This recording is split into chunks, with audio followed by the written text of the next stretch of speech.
got you. I am. I'm definitely gonna keep it cool. All right, you ready to go?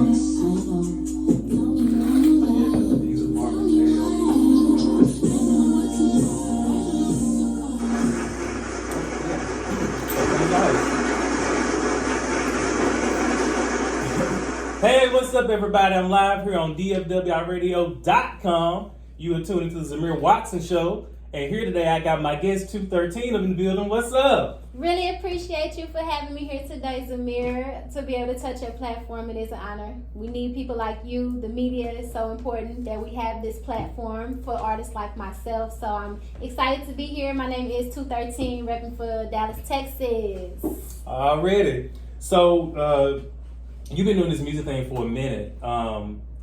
So just kind of tell them a little bit about some of the tracks you got out, where they can find them, and what new stuff you got coming up. Okay, I'm really excited about my new work that I have coming out for the month of October. Like, I'm hitting the fourth quarter hard. But as far as what you can find right now, streaming on all major platforms, it's going to be 213 Down, 213 Go. I have another single out called Loyalty. So I'm working on a project, looking to put that out into the fourth quarter. Okay, so like some of the old stuff you did. Like how far back did you start in the music scene? Okay, so it's been with me since I was about 3 or 4. Oh. Yeah. I think just getting on any opportunity to do jingles around the age of like 12, 13, freestyling on like amongst crowds and stuff. That type of, I was into hip hop. I was into like on the spot, Right. kind of under pressure. So it was all fun, and I started taking it serious probably 18 months ago. 18. Oh, okay. Yeah. So what got you into music? Did you say, okay, I think this is a talent I can tap into, or how did it get started? Just leveling out, like I think all of us are multi-talented. Right. So nobody just got one thing they do, but what we all need to do is figure out what we're gonna focus on. That hard. So I figured my strengths was just with the artistry. It was just, that's what came natural. That was my outlet. That's what I was doing, whether I was getting paid to do it or not. So to try to find an avenue to make that income, that's just where I went with it. Okay, so you said 18 months ago, or recently, you just started taking it seriously. What was the turning point that made you say, you know what, I think I'm gonna take this a little bit more serious than I have been, and try to make this out to be something? Association. It was like once you start associating with people who are serious about their music, it's like they'll start not necessarily holding me accountable, but I'll see like, oh, it's possible. I'm literally rubbing shoulders with somebody who is making it happen. So I have the same 24 hours they have, and I decided that I was gonna, go for it. Everybody got to run for something at least once in their life, and so it was my time. And I felt like I had been doing it so long, it was getting to the point where I wanted to share the stuff too. In the beginning, I was like a little hard on myself, but then like you would have a song and I'd be like, dang, I kind of want to share this with the world. And so when I would have those kind of moments, I felt like those were signs, pushing me to kind of go further with it. Right. So now you said you touch shoulders with people. Are there any musicians in the entertainment industry that you work with or come close to working with, or some that you want to work with? Man, I'm inspired by across all the different platforms, all the different genres. So as far as just working with other creators and creatives, that is just, it really, you could fill in the gap with any name and it would be an honor, because I think when minds come together and we work like that, it's always something, or at least what I'm trying to do is bring something positive to this world. So normally good things come from it, just working with other artists. It'll be great. Right. Whomever would like to connect, get at me on social media at Courtney is 213. Throw it out there. DM me. I'm very active on my social media. Okay, so since we're talking about rap, when it comes to female rappers, they always get a bad rep for many reasons. So what do you feel that you bring to the table that's different from other female rappers, like a Cardi B, Nicki Minaj, or Megan Thee Stallion? I mean, it's just the energy. It's a vibe. You know, we all got our own thing going. And I don't understand, like, rep or reputations or whatever people be trying to do. Like, any other female rapper, I know the shit hard. I'm doing it. You know, so, you know, I salute all of the ladies that I see out there who's hustling, who's grinding, and who is, you know, not necessarily in the industry, but more so in the business. We're business women. You know what I'm saying? Like, we're not just rappers anymore. Now we understand, like, we can be independent and we can be business women. So that's my mindset, and I respect them all. What I'm bringing different, shit, I might be bringing the same, and that's why I'm making adjustments. You know, I'm getting further and further along by paying attention to what works. And I'm glad you said that too, because I think a lot of people get it, you know, misconstrued about female rappers. Like, the type of rap they do, they think, like when WAP came out a few years ago, people was trying to label Cardi B and Megan Thee Stallion, you know, like hoes and all this stuff. I'm like, y'all do realize Cardi B, she married, she got a kid. They both, I mean, that's their performance persona. That's not who they are in real life. Like you're saying, Megan Thee Stallion just graduated a year ago with a degree in, what was it? I think it was social work or something like that. And then Cardi B, she's a businesswoman. Mm-hmm. So, like I said, they got more stuff going on than what people see publicly. Right. So, and then too, on the music side, a lot more artists are getting more involved in the business part, more so than the music part, which is good because, to be honest with you, that's really where the bulk of the money is on the business part. So I'm glad you touched on that. So, and speaking of that, is there a female rapper in general or female rappers that you feel that kind of inspires you to take that route? Come on now. All of them. Missy Elliott, Lisa Left Eye Lopez. I mean, everybody is influenced by rap culture. Right. You know, like hip hop is the most influential culture that there is. And I don't even think that that's opinion. It might damn near be fact. Because if you look across the board, you see everyone trying to replicate like what we've been doing. So all of that stuff was super influential in my life. Even the new upcoming rappers, like it's hard hitters coming. Like the game, there's never been a lack of talent there. I don't know why there has always been a selected few, but I feel like even those barriers are coming down. Yeah, because even like you said, Missy was one of my favorite rappers, period. And I just feel like she really kind of underrated in a sense by the public. Underrated? Where? Well, no, I'm just saying like the public don't really give her props like they should. Because I feel like Missy, like I remember back in the day, you about the same age as I am. Back in like the late 90s, early 2000s, Missy was killing it. Like she came out with a hit. But I feel like because her image wasn't like, to the public, she wasn't like a Nicki Minaj. She didn't look the part, I guess you could say. But she sold all of them. Right. That part. And she got an award for it this year. I saw, what was it, last year?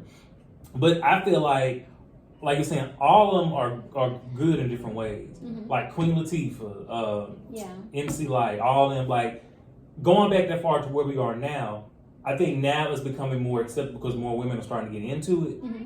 But back then, you had Lil' Kim, Foxy Brown, all of them were, equally talented. But back then, it was still male-dominated and still kind of closed-minded to female rappers because they thought they only to speak about one thing. So, and that's what I was going to ask you too. So, do you feel that going forward in the industry, do you talk about a wide range of subjects in your songs? I do. You could easily call some of the stuff that I'm producing lately pop. You could easily call it, I've touched on jazz, I feel like even, but it's just hip hop for me, and all of that is in hip hop. Right. So rap is a part of what I'm doing, but I'm really just an artist. So if I sit down with a country artist and it's a vibe, we gonna do something, like that's how we really break down these barriers, because they think an artist gets stuck in this little, this little box, and this is the best I could do, and this. They want us to keep repeating whatever put us on, and so I love artists like Missy Elliott for pushing the barrier. It's just like, no, she didn't give us the same song over and over. We always getting something new from Missy, and I feel that with a lot of the artists nowadays, I love to see Meg Thee Stallion on the same song as Ariana Grande. Right. Like I like to see that. I like to see that crossover. People. Yeah, I love that because it's It so shows much the more to us. versatility. Yeah, we're people. And see, that's like you're saying it's about Missy. That's what I like about Missy because anything Missy touch, you gonna dance to it. Yeah. I mean, to me, I feel like Missy got that energy where she gonna make everybody have a good time and all that stuff, and you can feel it in her music. And like nowadays, I have noticed that. I think one of the reasons why too, like Nicki Minaj and Meg Thee Stallion are so popular now, is because like you were saying, they're showing their versatility by crossing over. Like Nicki Minaj did songs with Ariana Grande. Who was that? What's the other girl name? I can't remember her name. Rihanna. Yeah, she's done with Rihanna, but what's the other girl name? What the hell is her name? I think she's white. She's not big, but she's big enough where she has that appeal where Nicki Minaj can cross over. But I'm trying to think it'll come in a minute. Okay. But then she's done a song with Mariah Carey, which is a big step for her to boost up. I mean, so many people that has that audience that they haven't touched into that when they cross over with that audience, artist, that audience took notice to them. And like Meg Thee Stallion, Meg Thee Stallion in TV commercials, Yeah. she's in movies, so you can tell that it's an audience that wasn't open to her, starting to open it up to her. Yeah. And that's the power of what, like you're saying, rap, and especially female rappers can do when they're given a chance to show their versatility. Mm-hmm. So, and also with that, did you feel the pressure going into it as a female rapper that they were like, oh, Courtney, you should do this ain't for you, women ain't supposed to be behind the mic, da-da-da? I think I really didn't step into it until I had that confidence behind me, that even when the side eyes came, I was ready to face that. So when I say I started taking it serious 18 months ago, that type of shit stopped mattering. Right. It was like, when you don't ever quit on it, you just keep going, you just get through the struggle, you just hit it until the same time, hit it and hit it again and hit it again until you win. So when that mindset came, that's when I decided, okay, I wasn't confident when I'm young and I'm like, it's your girl, Right. That's where everybody start. Bad. It's terrible. Yeah, I mean, it's kind of like me and radio. Like, it's the same thing. But you learn as you go. And as you get older, too, you can become more seasoned in how to, develop. So, when you first started, like, before you started taking it serious, like, you would play here and there, would you, like, do you write your own songs? I do, and before I took it serious, I was writing for the trash can. I would just write it, I would have it, and I would just throw it away, basically, because I did nothing with it. I've been producing since I was 10 years old. You never throw anything away. Ever. See? Ever. Oh, you said ever. you never do anything with it? Because what you do, Oh, so you write music too? I do everything. Well, I've been producing since I was 10 years old, bro. Yeah, that's what I mean when you're I was just stalking your page Do it all. because I wanted to see how she sounded. Oh, she sounds good. No, Look. she's Yes, nice. but when she sent me the links and thing, I was like, I told you the other day, I was like, that Courtney, what the hell? Now, how she looks in her mouth, it's like. Right, because when a bad back. She said, what'd she say? But it's funny that I was listening and I said, okay, because I already got an idea for you. You see what I'm saying? I've been needing a female for the last literally 4 years for this one record I did, and we could never get the right. either the lyrics was good but the look wasn't there, or vice versa, or they don't write their own stuff, or they're under some kind of contracts, and I don't like to do all the mess. You see what I'm saying? I like to work with people, but I don't want to have to go through hoops to do it. Right. Yeah. So when I was listening to your music, I was like, her cadence is good, her voice is good, her breathing. I mean, I'm breaking it down to all that. You have something. Yes, and even like the Yeah, video, absolutely. it looked like something like you see on BET. So that's why I was telling my family about it too. I was like, this girl sound good. That's why I was telling you at work, because I wasn't saying to be nice. I mean, it sounded like a professional track. So I was like, damn, hold up, Cardi. I'm like, go watch it. Because like from seeing you off top, I thought you was a singer. You know what I'm Okay. saying? But then you said something about her rapping. That's why I left and said, let me go see what she's working with. And then I saw the video. Very nice work. I Very appreciate nice that. work. Yeah. So after the show, I'm going to talk to you about some things and whatnot. Though. Okay. I'll let you get back to the interview, buddy. Yeah, so keep putting them out there. And then too, the good thing I like about now that they didn't have back when, well, they kind of did, but they didn't. Like Queen Latifah and them, is that you had more media exposure. True. Because you didn't have Spotify back then. You didn't have Apple Music. What's the other one? Well, you know all the music platforms. They didn't have all that back then. I think now more independent artists have a better chance now, and actually in some cases, get more opportunities than those who are signed to a label. Yeah, because you don't need the label for distribution. You can empower yourself, and there is the artist development phase. People who have talent aren't necessarily business people yet. They don't have a business mindset yet. Right. And if you're gonna come in just wanting to be a talent, I look at that as, oh, you're like more industry. Versus if you're coming in and you're like, I need to learn what I need to learn to see how money is made. I don't even know how cash flow in this business. So I had to figure all of that stuff out on the back end. All the admin work was important to me. And like my sound and my visuals even, like I think about how I want it to make somebody feel. Right. If I'm making a song that's live, I want you to see the video and turn up. Like I don't want you to be like, I want you to be like, damn, like I need you getting hot.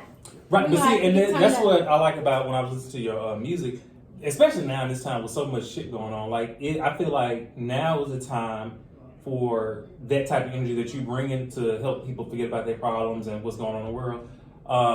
But also to your point about what we're saying about the business part, I think that is so important. I'm glad you got that mindset because, don't get me wrong, there's nothing wrong if you don't want to get involved in the business part, but I do encourage a lot of musicians to do that because a lot of them be getting cheated out of money. Well, I know back in the day a lot of them got cheated out of money because if they don't know what's going on behind the scenes, because they don't want to deal with none of the stuff, you might want to get involved in it because that's more money in your pocket. Because do you know how much money they make from writing music? Right. They actually, the writers I think make more than the musicians. So I came in trying to be a writer, and it was very hard for me to break through as a writer. I spent the first a year trying to be a writer, and I decided to just push my own music as the artist because I just didn't know how that worked. But I figured as an artist, you'll meet other writers and you can figure it out from there. I just didn't want to be stuck and not do nothing. Right. So when I was like, oh, if it's not working for me as a writer, that talent won't leave. But I might not always want to be the artist. I like being behind the scene. And that's why it helps when I'm in front of the scene because I'm used to seeing it from a different view. Right. And so that helped me a lot. But yeah, the writing side is crazy. That's where it's at for me. Yeah, and then that's the best part, to be honest with you, because writers make a ton of money. I mean, just think about it. If you write a song, let's just say you write it for anybody, and it becomes a #1 hit worldwide. Do you know how much money they get from that? And then just think about the royalties you'll get as they play the song on radio and stores. Because like I was listening to Candy Birds, who made a ton of money back in the late 90s and 2000s, all just random people. And even to this day, she's still collecting a check from that. But she's also, she was involved in the writing process and the business part. It shows in how she's been able to preserve her money, for decades. I think it's important for artists to do this so they won't go broke. Because you see like MC Hammer, it ain't funny, but MC Hammer went broke because he wasn't smart with his money, but he didn't know much about the behind the scenes portion versus the talent part. Yeah. So I'm glad that you're doing it at a young age because not many people do that. Actually, I have noticed a lot more younger people going into it have been more on the business side, and I also noticed they've been going more toward the independent route rather than the label route. Because that's what I was asking. I'm like, why are you haven't signed to a label yet? So it makes sense to me now as to why.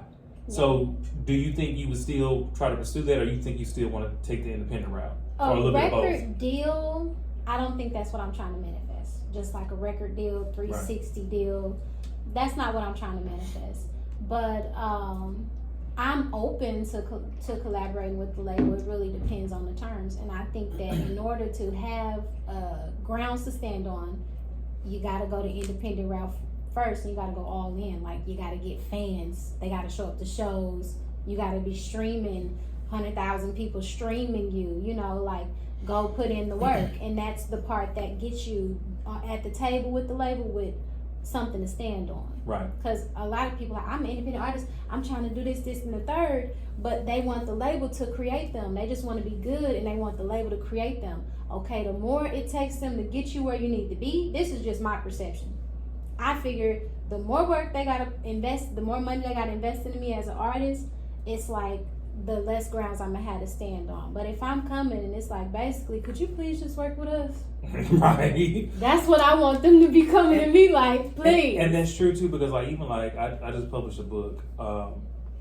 And you know, one thing I like about, that's why I like connecting with different artists, because it's just from different perspectives, is because like publishing a book, people think, oh, you know, you publish a book. I'm like, no, it's more to what I think, because writing the book for me was therapeutic and easy, and it was fun because it was something I'm passionate about. But what they don't know is the marketing part is what made me my money, because doing these book tours, like I'm about to do a book tour here soon. Well, this month I'm gonna do a virtual one because my other one got canceled at Barnes & Noble because I had to change it. But starting the first year, I'm gonna do one at Barnes & Noble. Doing those, that also brings you more money because you're getting more involved with people. You're making yourself more marketable and noticed by the public. So they start to know, like with you, like you do these shows and stuff in Houston and travel the country. They be like, oh, they go 213, I know it. And then word of mouth is still the best marketing tool. Yeah.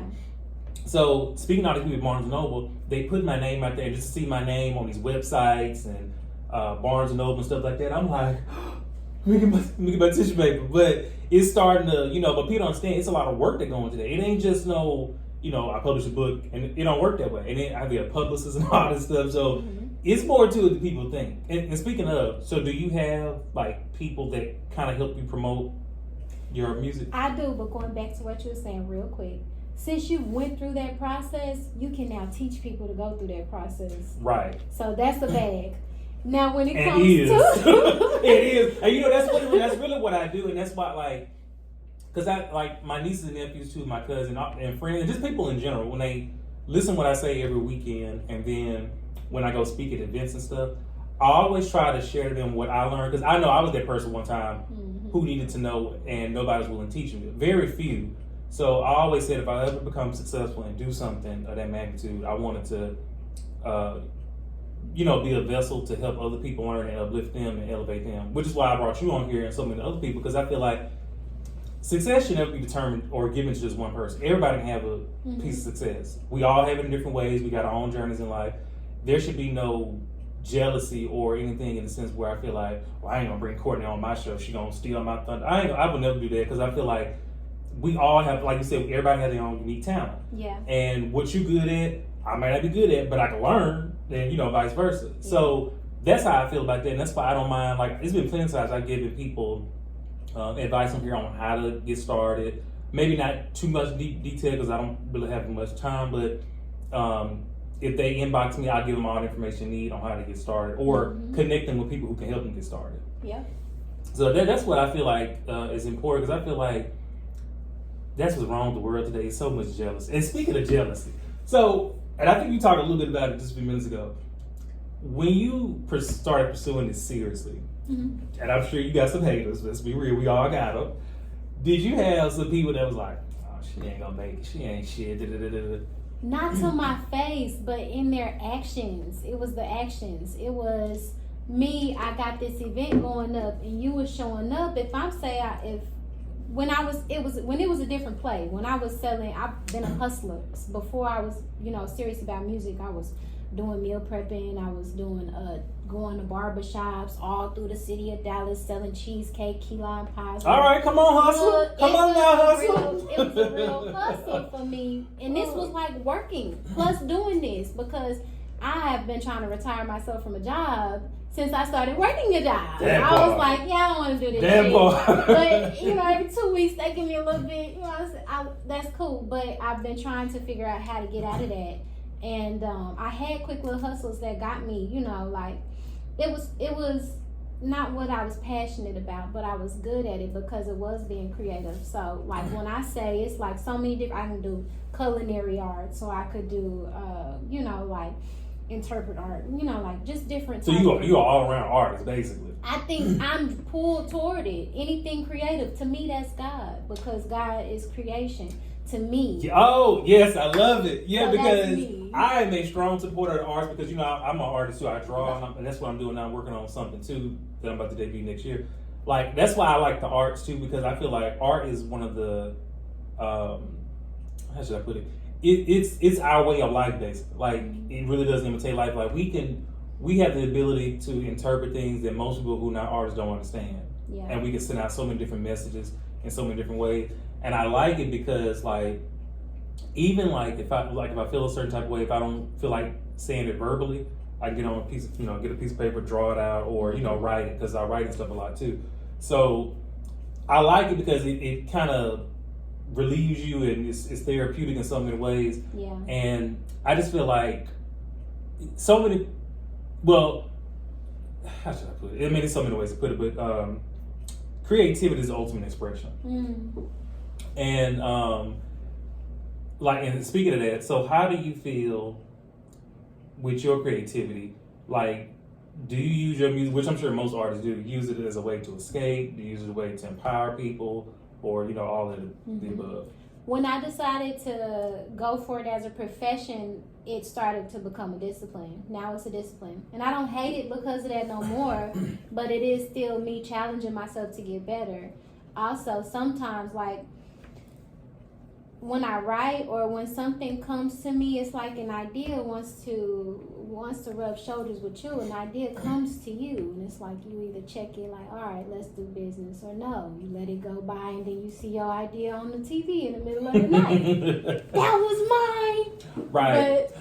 Speaking of that, that's true, because that's why I hurry up, and well, I can say hurry up, but I try to get on it, because when I get the idea in my head, I'm like, let me do this shit, because it's only a matter of time for I look on TV or something, somebody did that, and then when I actually do it, they be like, oh, I've seen that shit before. I've seen somebody do it. So I try to do it. So yeah, hop over there ASAP. And then speaking of that, so when you say you get an idea to come out, out of the blue, do you get a piece of paper like, let me write this down before I forget? My voice recorder on my phone is my best friend right now. And people, like, if you go through my voice recorder, it's hilarious, because it's some of the craziest stuff in there. All the ideas get recorded because most of the time I'm driving or something's happening where I don't always have a pen and paper. That's my preferred method.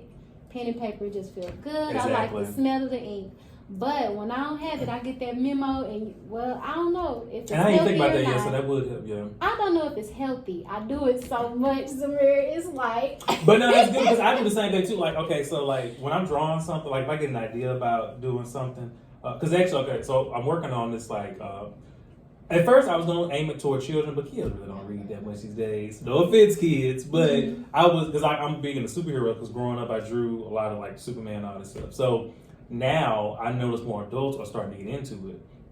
So I'm doing like an adult themed superhero comic, but it's gonna be based in Dallas, and it's based on a lot of the experiences and people I came across in Dallas. Baby. Because Dallas is my city. I love Dallas. Gonna come through. Right. I love Dallas because Dallas is my city, and I feel like my experience in Dallas since I've been here these past 5 years overall have been great. I love the people here. I love the city.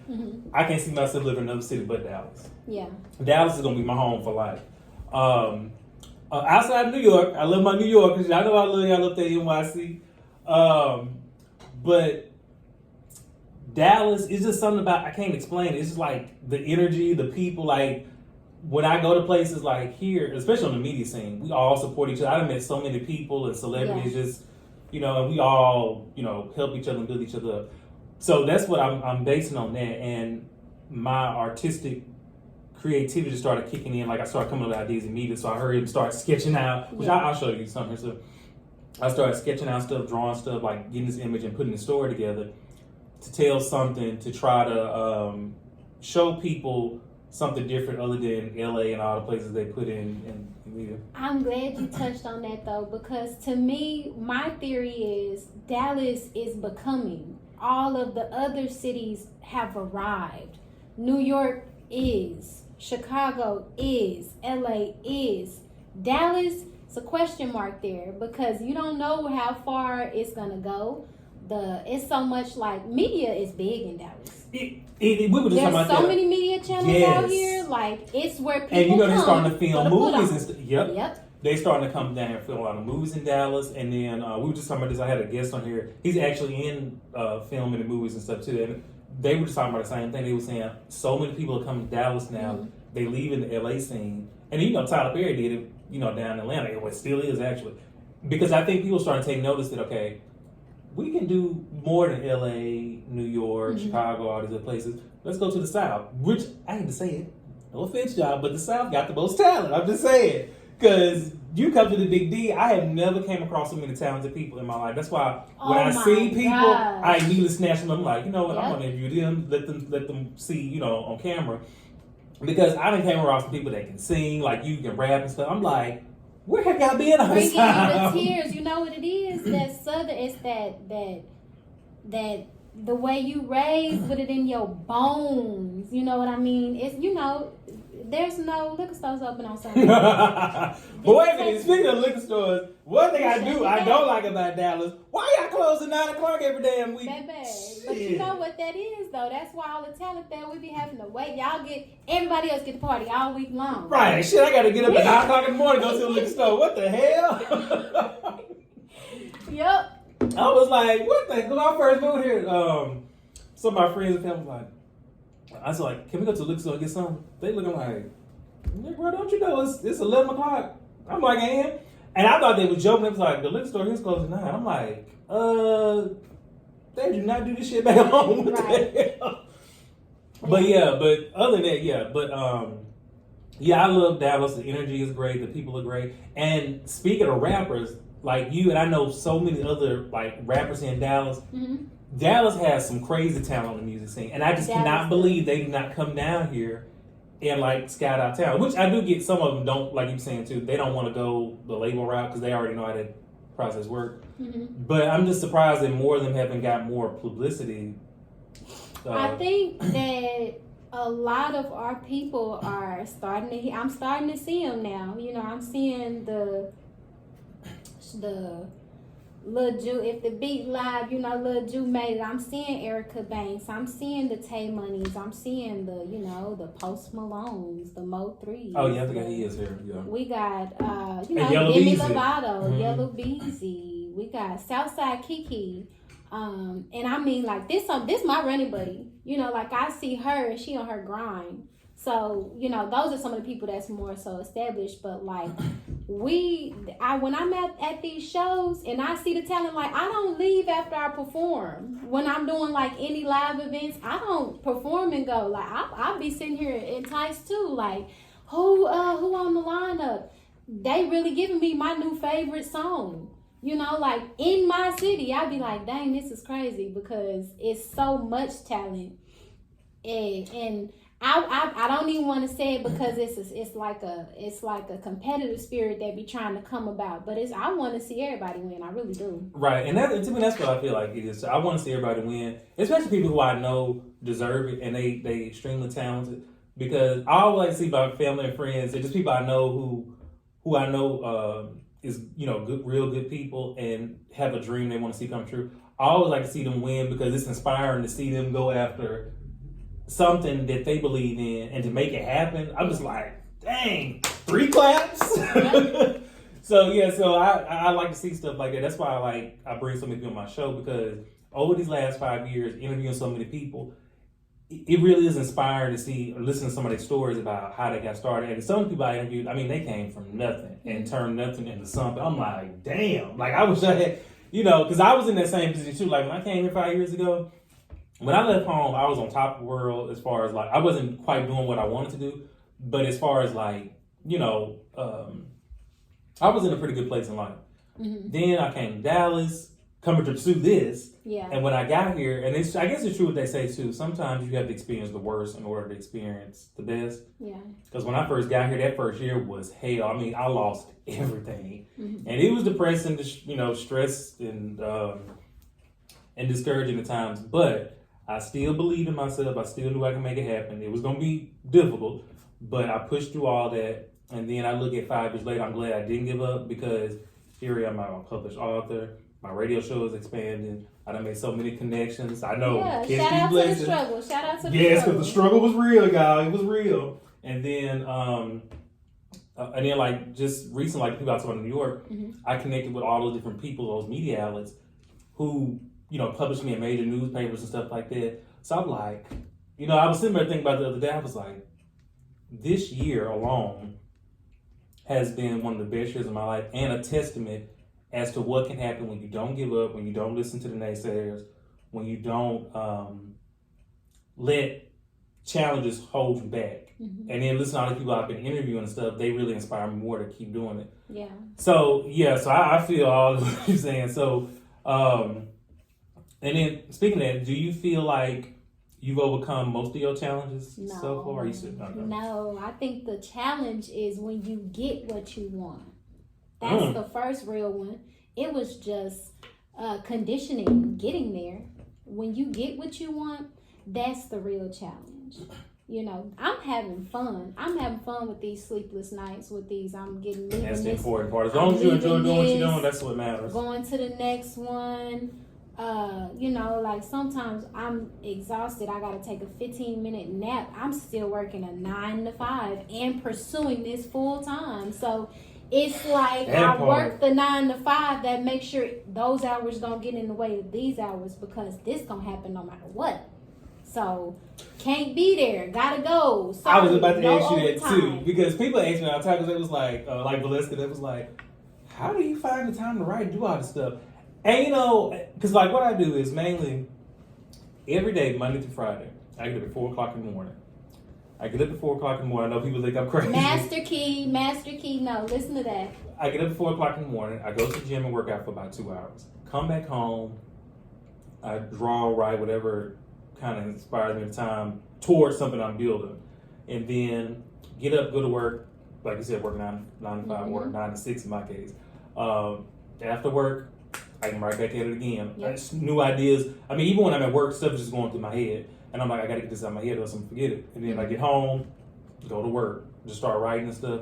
And then everything that I'm building, I'm always constantly thinking about new ideas, new ways to get better, and stuff that I want to put out that I like doing, like these books and stuff like that. And then I'm constantly thinking about stuff ahead in media that I plan on doing. And it's like almost like a 24-hour thing, and my brain is steady just ticking. And then too, one of the things that I want to do this year and this upcoming year is that I never forget where I come from and the people who helped me get there, like my family, like well, there's no big secret, you know, I already kind of told some of them, like my nieces and nephews.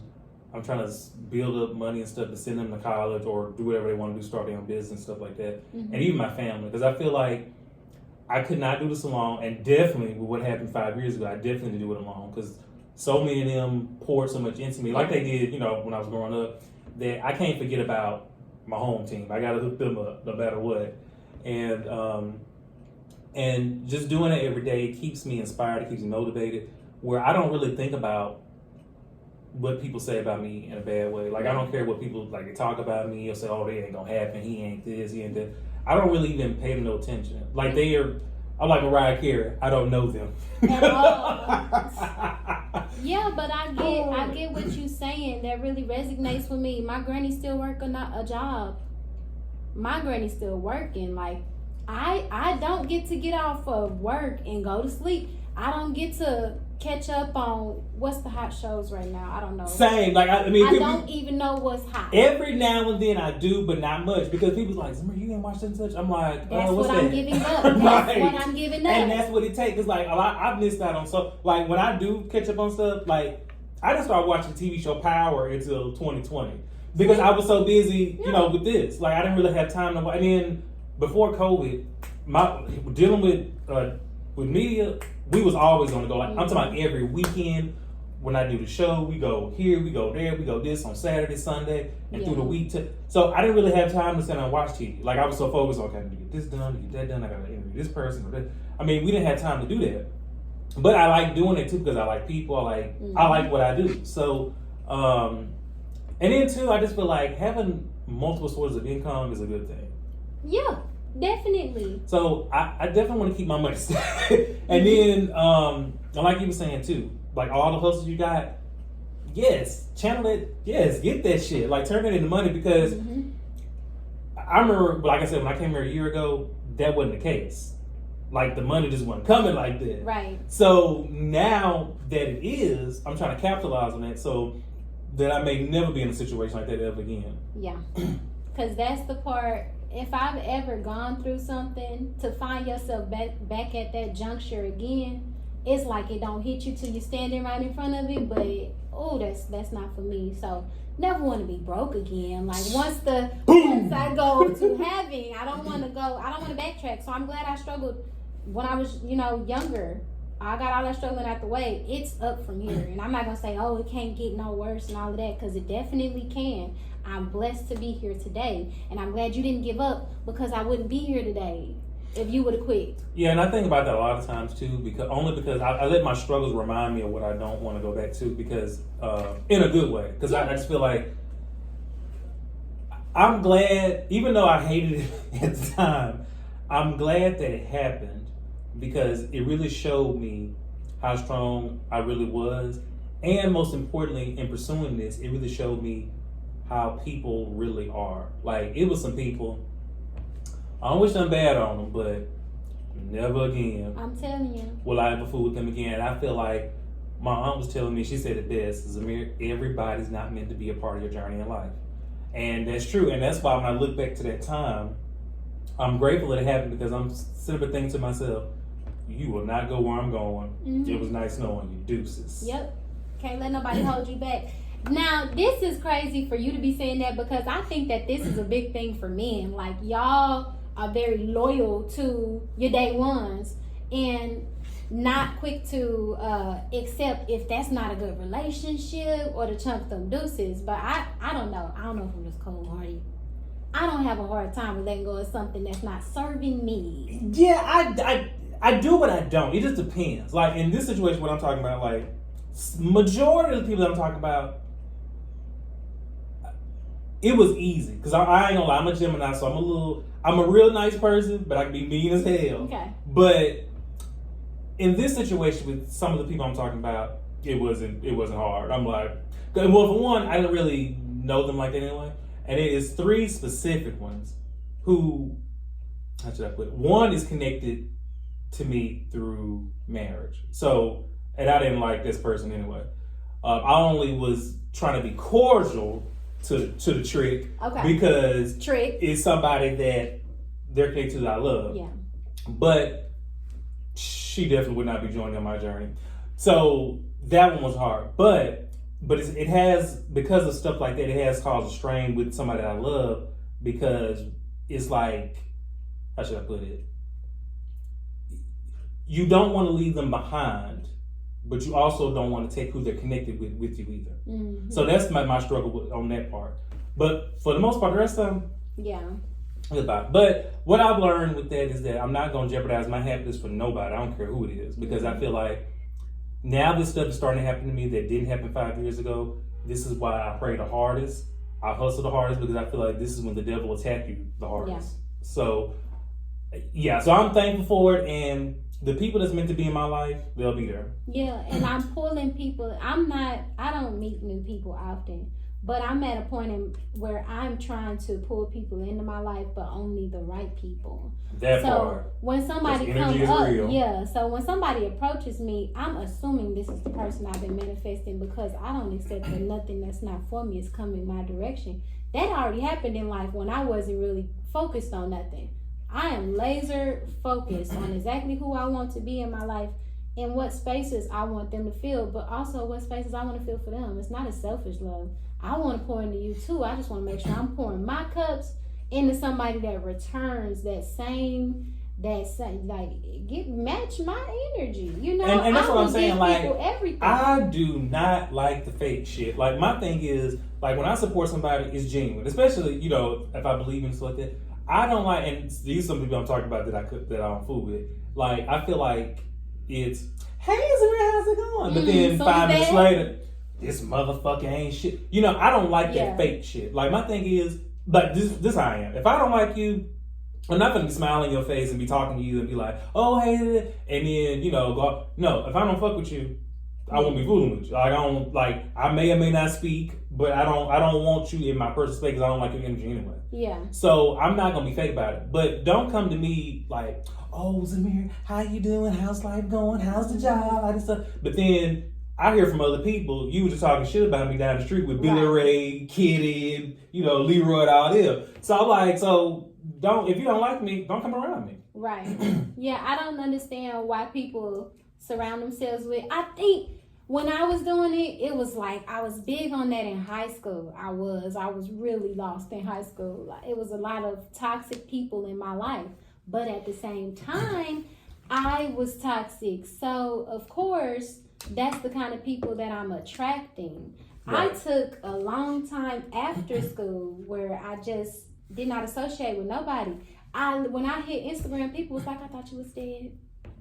Oh, dang. I mean, like, my classmates was like, Dang. thought you died, didn't know, but good to see you. And then I started just, coming out as an artist and doing all this and doing all that. But I fell off for like a long time and that's when I was hustling and working, Right. Working the odd jobs, because while you're trying to figure it out, I don't know, I don't believe in being the starving artist. I want to eat.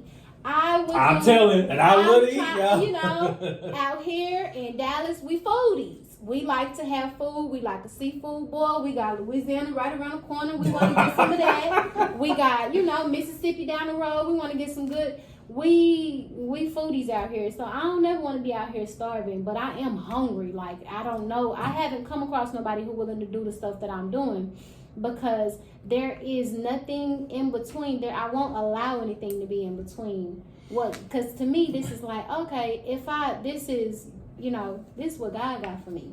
Right. And I feel you on it too. Like, some people's like, oh, Zamir, you made it, you're so successful.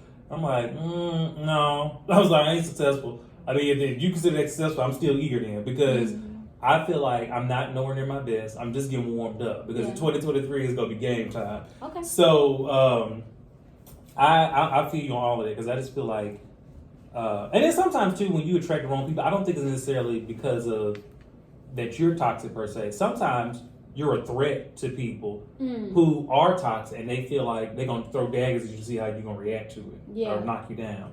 And when it doesn't work, they try to put dirt on your name, try to prey on your downfall, and just, all that kind of stuff. And I just feel like with people like that, that's why, especially in 2022, which is why I think so many doors are open for me, I've learned to detox all those people. And the detox is going to be real in 2023. Okay. So it's just, you have to, when you get rid of all that bad energy and those bad people, it's unbelievable how this year so many doors open. I can't believe it's my life right now. Like, it's ridiculous. Like, so many good things have happened to me. I put it like this. My life, I haven't had anything in my life to say that it's like tragic. Well, other than, losing people, but to me per se. I think when I first came to Dallas, that was probably one of the most devastating things with everything that was going on that probably happened. But 2022 has probably been the best year of my life, period. For so many reasons. I got to hit goals that I always wanted to do since I was in college, and share those moments with, people I love most. And now, because of those moments, it's creating more moments for next year, which is a good thing. And I will honestly say, I'm in a good place in life, and I love where I am. And I hope that God continues to use me as a vessel to help other people get, elevated, and basically help me use this platform to do what I always do, help other people. And I enjoy doing it. So yeah, I think I'm happy because I'm not letting people steal my joy. Most important, I love what I do. Yeah. And I wish all my family and friends nothing but love, peace, and success, and all that good stuff. Yep. Shout out to this being the best year of your life. And I think, let's just claim that 2023 finna knock this one out the park. And is. Elevate. Yes, all that good energy. Because you got your momentum going. Like, I feel like that's I got a little bit behind me, but it's still so much ahead of me. Right. I'm definitely not there, Right. And that's how I kind of feel too. Even though, don't get me wrong, stuff is happening for me, but I still feel like, I still feel like I haven't done enough. I need to do more till my granny is not working no more. Till, till I can retire my granny, till I can retire my mama, till I can go, till I can start the family reunion back up. Right. Like, we ain't had them in a minute, because times is hard, you know? Oh yeah. So until all of that stuff is back up and running and then some, you know, all those who I don't know who I want to touch their lives.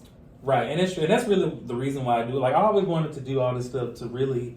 I love doing it because I like helping people. Because like my dad, he's very. He influenced a lot of what I do because he's a good person. He's a people person, and then people like him who have a good heart, the energy just resonate. Like he touched so many people's lives, and growing up, as I develop all my talents and gifts and stuff like that, I always said I wanted to use everything I do to do what he do, like help people, just in a different way.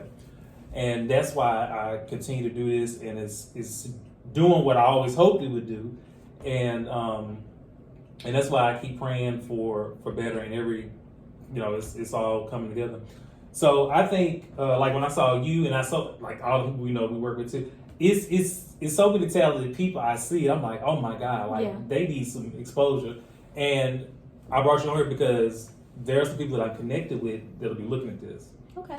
So that's why I was like, let me go to my girl Cordell and see if she gets it. I cannot thank you enough. This is so essential for artists to get with the media. Like there's all these gaps, like where people don't know. For me, I didn't have like mentorship, but I had these people on social media that I would follow. Like Drew Morrissey had a training class on how to rap. Casey Graham, Music Money Makeover. It gave me that business mindset for preparing me for it. But I knew I was trying to be a part of a winning team. Like I knew like that was the feeling. Like I'm trying to put Dallas on. Like where are the people who really, you know, I want that diamond status record, you know, like I want all the ways. So all of those other like gold, platinums and things like that, things that have been done before, not even what I'm looking, you know, I'm not in competition, but I do have a aim, you know. And that's how I am, and that's why, you know, I haven't said anything about this to nobody public. This is my first time actually saying this public because I told my family.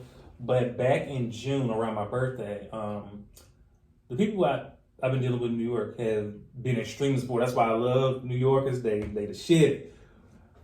So back in June, they wanted me to start a live talk show like Oprah and Wendy Williams. The problem with that was I was about to get ready to agree to do it, but I told them I prefer to do it in Dallas because, like we were saying earlier, they do all the talk shows in New York, Los Angeles.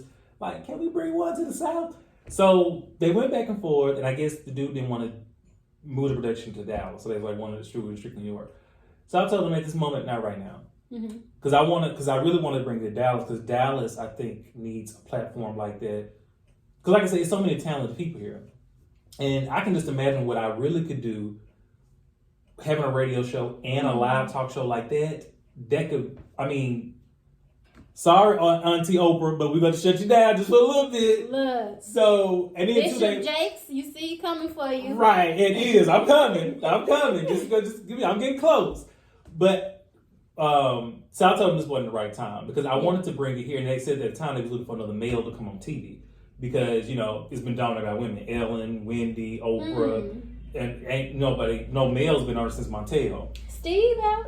Steve Harvey out, Nick Cannon. Basically now they're starting to roll out the men, is what you're saying. Right. Okay, so they was like they're looking to balance it out a little bit more. And I was real close. I was like, ooh, because you know I could so many things. Like you're saying, I want to retire my family, so they don't want to work anymore. Yeah. But then I was like, I had to think about it. I had to be cautious with that. I was like, I don't want to make the wrong decision. That's not what I really want to do at the time. So I was like, well, let me, you know, not right now. I said maybe later on down the line. But I still want to move it to Dallas because I feel like Dallas needs something like that. The South anyway needs something like that. So this wasn't the right time. And I wasn't mad because I was like, you know, I'm not going to worry about it because I've been patient enough to wait for all these opportunities coming now. I can wait for that too. So it'll happen when it needs to happen. Yeah, definitely could see a pilot coming out, if nothing else, just getting it off the ground. I hear conversations like this a lot that Dallas needs a show. Something to really just because, you know, we got every day of the week something happening. Right. Every day of the week. No lie. Like, you got to decide if you're going to take a rest day. Right. Because you have choices. Right, you do. Yeah. And I like Dallas, too, because Dallas is so much to do here. It's so much, I mean, people who come to Dallas, you know, it's just I think, and then you got all these tech companies coming here. They know what's up in Dallas. They don't play. Yeah, we gonna host the Super Bowl. Right. Yeah, we about to host the Super Bowl. Yeah, and speaking of Super Bowl, y'all know the Cowboys. That's that's America's Hey, team. don't talk about my That's the squad. Right. So hey, I'm just saying, but so yeah. Cowboys. So before we close, just tell them again, you know, where they can find your music, you know, and again what you got coming up next. Cool. Y'all be sure to follow me at Courtney is 213 on Instagram. All of the platforms, if you go, that's like my landing page. It's gonna be my IG. I put a lot of stuff up there. All of my links to YouTube and everything kind of goes through there. It's the easiest way to find me. It's just at Courtney is 213. Got a project coming out 4th quarter of the year. We hitting it hard. I'm with Samir. Like, this my running buddy. So I'm trying to make sure you don't leave me in the dust. With a bang. Don't leave me in the dust. So y'all show love coming out of Dallas, but you know, like, it's universal what I put out. It's really a vibe. If you in the UK, you'll feel it, and all right, that's what it is, you know. Well, you heard it from your girl 213. So I will see y'all here next Saturday here on DFW.radio.com.